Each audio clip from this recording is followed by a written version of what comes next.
What's up, guys? I'm here with someone who leaks. Follow him on Twitter. We're going to call him SWL today because that's his name on Twitter. But go ahead and follow someone who leaks on Twitter for all of the latest information regarding the future of Apex Legends.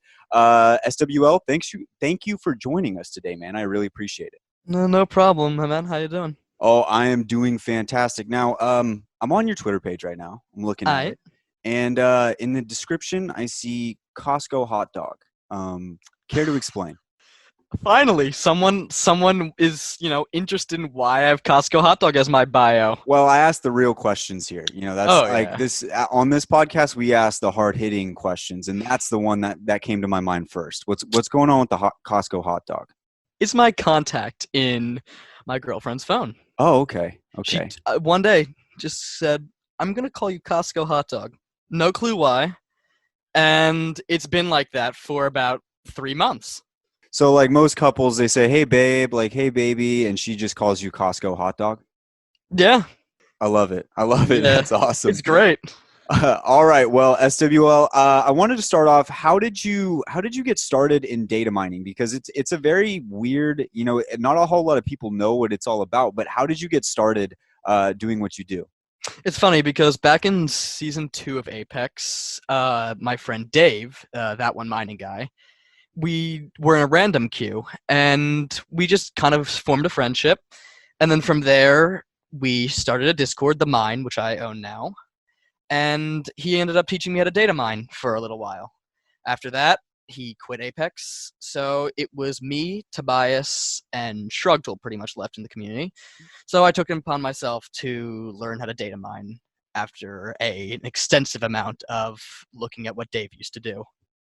Okay, so I also wanted just to understand the process. What is a normal day like when you wake up and you're like, "Yo, I'm gonna go mine that data today." What is that process? Walk me through that. Well, really, it's mostly the big days are when a patch drops. So take season 7 for example.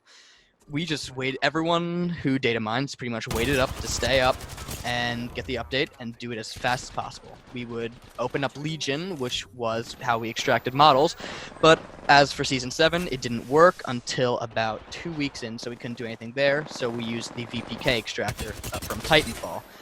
In that case, we were able to extract all the English dev files and read through the code, and we all spent about it depends, but I spent about 4 hours doing it, just reading through and seeing what I could find. Yeah, I mean, you're talking about hours upon hours of work. And that at some point you got to realize and like ask yourself, what makes it enjoyable for you getting that information out into the Apex community? Because I mean, you could just do it all for yourself, really, if you wanted to. But you have something that makes it enjoyable. What is that for you? It's the fact that most data miners actually provide hype to the community, opposed to the developers of this game. We all sit in darkness until some leaker comes out and says, "Hey, look what's coming out in the future." Like, what are we going to look forward to? Another just boring collection event, have no clue what we're going to get out of it, whether we want to save our money for it or not. But then, if we have leaks, we at least know, hey, we're getting the Gibraltar heirloom, we're getting the Fight Night event at the end of the year, something like that. The devs need to communicate more, and that would probably stop some of the leaks, honestly. Do you think that there's a bad relationship between devs and data miners because of what you guys do? Do you think that that relationship is kind of sour? I don't believe so, not in all cases. Some definitely, as I've had cases of developers of the game in my Discord and not approving of what we do at all. Kind of almost spying in a sense. hmm But as for the rest, I've not had any bad interactions with any of the devs. Now, is Apex the first game that you've done this for?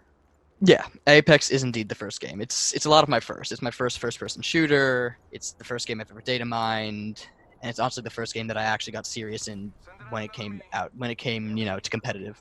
So now, what are some predictions that you've seen based on the future of Season 7 as far as events go, LTMs, any teasers? As for teasers, I believe I've talked about this with another data miner, a Russian data miner named Rimsky. he and I both believe that there will be a ship that Shrugged leaked a while back, similar to the Respawn ship. It's gold and black, and it might have something to involve. It might involve something with Blisk, the Season 8 legend. As for events, Fight Night should be coming out in January with the Gibraltar Heirloom and the Pathfinder Point of Interest. Okay, Fight Night. What is Fight Night? It is the Season 7 collection event that will have the Gibraltar Heirloom, the Pathfinder POI, and it should consist of a couple skins that have banner frames in the Battle Pass, excluding Wraith and Octane. Okay, awesome. I'm excited to hear that. That's going to be really cool to see. Now, is there ever anything that you find that you're like, I think I should hold on to this because we don't want to throw this out into the community and just spoil something that's going to be really cool? Do you and other data miners have that conversation? Yes, to an extent. I used to do that a lot with Tobias, but we kind of dropped that relationship of we're going to hide this and we're going to hold it back. As you could see from a while ago when he toasted all of the legends leading up to season 13, that was kind of when we went off the deep end. And for me, it was back in season 6 when I leaked Ash as the season 9 legend. Yeah, I wanted to talk about that too. So I've gone through the tweets. You are dead set that Blisk is coming in season 8. Is that like dead set? That's confirmed? I wouldn't say confirmed as anything subject to change, but I am positive that Blisk will be coming in season 8, as there is quite a lot leading towards him, and there's nothing opposing it as of right now. Yeah, it's definitely interesting because Ash was introduced to us, end of season 5, and it's kind of crazy that she won't be coming out until season 9, you're saying? Yeah, yes. Do you think there's any reason for that? I believe that is because she has issues with Blisk and almost wants revenge, and Blisk coming to the games would give her a reason to join them, and then there's going to be issues between her and Horizon.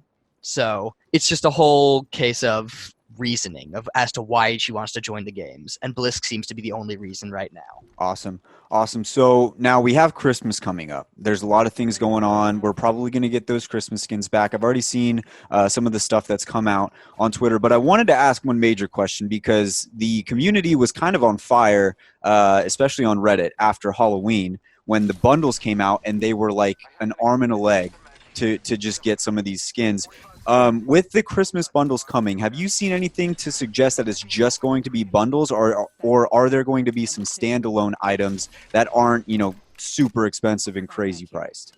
It seems like a lot of it will be standalone coming in this event, but I know but I can't say that for everything since Rampart's skin will be a standalone as well as a bundle. Yeah, because that whole situation was kind of crazy. It was like an insane amount of money for for like nothing really.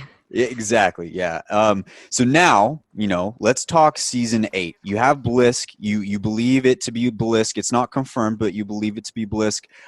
Any other predictions as far as maybe a potential map change with either any of the 3 maps in rotation, or maybe some weapons on the way? Well, it seems like there's a good chance that Olympus will be changed in season 8. Hopefully it won't turn orange again and be absolutely destroyed. I don't think that's what the community really wants for Olympus. But as for weapons, there's a good chance that we will get either the Winchester assault rifle or the crossbow. Winchester assault rifle being similar to the G7, it uses heavy ammo. And the crossbow being, our first new ammo type in the game. It's a bow, and it seems to have 3 specialty arrows. As for what they do, that is, we can't determine that right now. Are you only able to go through that code and information anytime there's a big update, or are there smaller updates where you've been able to find some stuff and be like, okay, there's something coming? Yeah, the smaller patches are although they don't seem as important, they can be, such as the other day when they released the update that gave 10 Battle Pass stars to, everyone in the game. They added the Gibraltar Heirloom to the files, Loba's new skin, Revenant's new skin, and the new Spitfire skin. Okay, so even those small patches are able to spur some of that information for the community. Now, I got some questions from the other guys on the pod because they were interested as well. Right.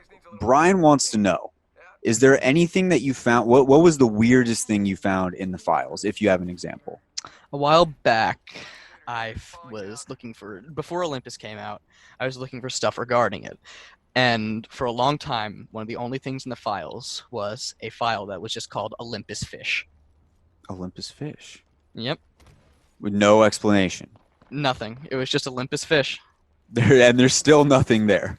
Yeah, it was. It's still. There's still Olympus fish. You can go look. It's just Olympus fish. Awesome. That's really Yep. cool. I was also interested because you've talked a lot about, Shrugtoll and some of the other guys that are in the community. It sounds like you guys are like kind of like a tight-knit group, somewhat to say. And that's a little bit different than in other communities where people leak stuff like information, especially in sports. It's kind of interesting that you guys have that relationship. Do you guys, talk back and forth a lot? Tobias and I do quite a lot. So does Winchester. Shrugtel and I don't a lot. I know his Discord's not a big fan of me, which is, not a problem. But, yeah, we do. We talk a lot back and forth. I also wanted to just say out loud, because I was thinking about this before the interview, being able to say that you're a data miner is probably one of the coolest things that you can say out loud. Like when people ask you what you do, you're just like, oh yeah, I mine data. That's probably one of the most badass things I've ever heard. Do you ever think about that? You're like, yeah, that's kind of sick. I haven't, but now I am thinking about that, and now I kind of like that. I'm glad that I brought it to your attention, because that's one of the coolest job titles ever. Like a lot of job titles, you're like, oh, I clean chimneys. Oh, I do this. Oh, I do that. I mine data. That's what you say. I mine data. That's badass. I mine data. I may not make any profit off of it, but I mine it. Yep. And I mine it well. Yep. Yes, you do. I also saw an interesting tweet from you a few weeks back. You said that there's rumblings that possibly there's going to be heirloom skins for, all the different heirlooms. Now, heirlooms are really cool, and I thought this was an interesting idea because heirlooms are awesome, but after a while, you have it in your hand forever and it looks the same all the time. It kind of loses that lure. It'd be really interesting if they were to put some skins on there. Any more information on that? So about all I know is that there'll be heirloom bundles coming, which means you can buy maybe a pack with a skin in it. Let's just say the Voidwalker skin for this example. And rather than having the full 150 heirloom shards to get the actual heirloom, it might give you 50 out of the 150 so that you can buy more packs when they get released. There are heirloom weapon skins that are supposed to be coming out, which would be similar to the reactive skins at the end of the battle pass, but with a different spin on them. Not sure how that would work yet. I know that they're not supposed to be part of the battle pass. None of these are. And then the last one that I haven't talked about a lot because I'm still very leery on it is heirloom legend skins. Now, the reason I'm not too confident about any of these coming anytime soon is because they don't directly come from the files. It comes from an investor in EA. So the details are very hazy. But it seems that sometime in the future we'll get all three of these, and there's no way of telling what they'll be like until it comes around the files. Now, heirloom legend skins, would that be just a skin dedicated to the heirloom for whoever? So like Wraith's, Wraith God or Kunai, that it would just be like a skin dedicated around that kunai? Is that what that means?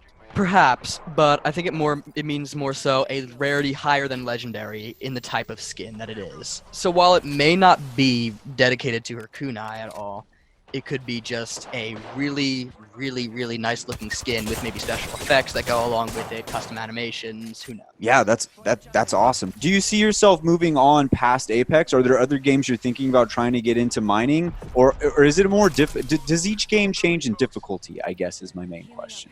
Yeah, each game does change difficulty. A lot of people don't know this, but I data mined Valorant for a very long time on a separate Twitter account that has been deleted now. But, each one does vary in skill level because rather than having the Titanfall VPK and Legion to extract, data, we used Unreal Engine to leak stuff. So it was a lot more difficult. Models couldn't be posed or anything with Valorant until, we were able to convert them to a different model type, and texturing them was much more difficult. Okay, yeah. For the Christmas event, I wanted to go back to that real quick. Do you see one of my favorite LTMs of all time? Do you see the Christmas LTM making a return? Oh, it is. Yeah, it is. It's Awesome. 100% returning. I'm so happy.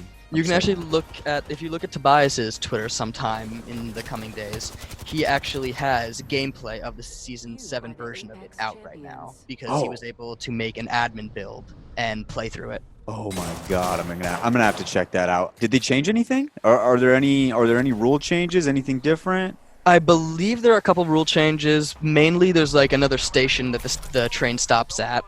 But Okay. as for the rest of it, it seems about the same. Okay, cool. Awesome. All right, man. Did you said you wanted to plug 2 artists that you really were interested in? Yes, the 2 upcoming content creators. One of them I edit for, which is quit my day job. He is a Apex content creator. He's part of Horizon, and I just want him to see him succeed so much. And the other one is my girlfriend, Sweet Shields on Twitter, which has an underscore between Shields and one at the end as well. She really wants to create content and do well, and honestly, I'm here for it. I don't like getting the fame and the spotlight, and honestly, I never expected myself to blow up. So I want to use my platform to help other people.